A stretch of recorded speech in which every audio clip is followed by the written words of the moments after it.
Let me describe something and see if it feels familiar. You think about doing something important, a conversation, a decision, a next step, and instead of moving, you think, you replay scenarios, you imagine outcomes, you analyze risks, and somehow hours or days go by without anything actually changing. That's overthinking. And the problem with overthinking isn't that you're thinking too much. It's that thinking has replaced movement. Today, we're going to talk about why overthinking feels so hard to escape and how to gently step out of it without forcing yourself or burning out. Overthinking is not a flaw. It's a strategy. Your mind believes that if it thinks long enough, it can prevent pain. So it asks questions like, what if this goes wrong? What if I regret it? What if I'm not ready? Overthinking is your brain trying to control uncertainty.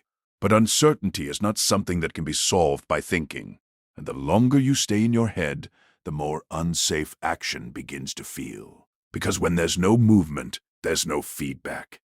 And without feedback, the mind fills the gap with fear. Here's why overthinking is so convincing. It feels like work. You're engaged.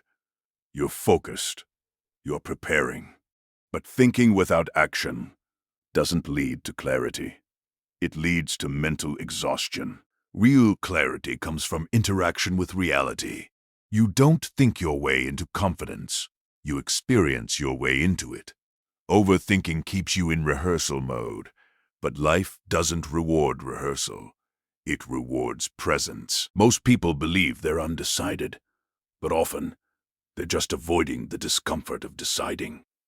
A decision doesn't require certainty. It requires direction. Overthinking asks, what's the perfect choice?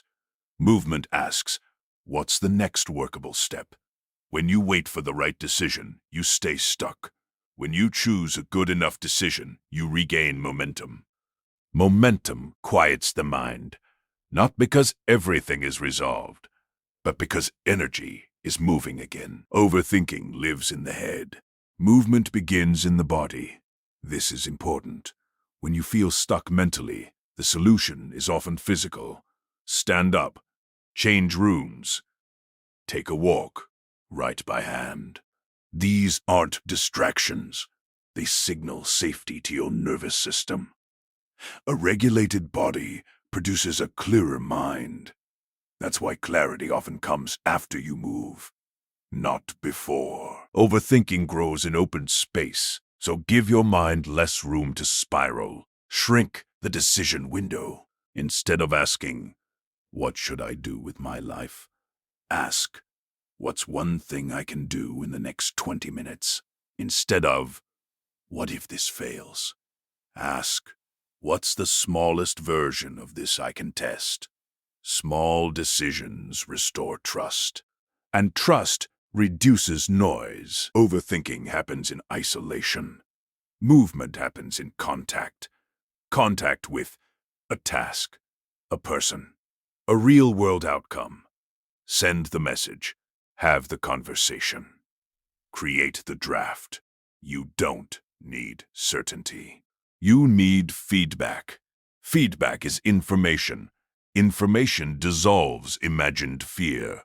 And imagined fear is what keeps overthinking alive. So here's your reflection. What are you overthinking right now? Not because it's complicated, but because it's uncomfortable. Name it. Then ask one question. What would movement look like here? Not mastery, not perfection, just movement. Take that step today. If this video resonated with you, comment below. I choose movement over overthinking. Because your life doesn't change when you understand more. It changes when you move, even gently, in the direction of what matters.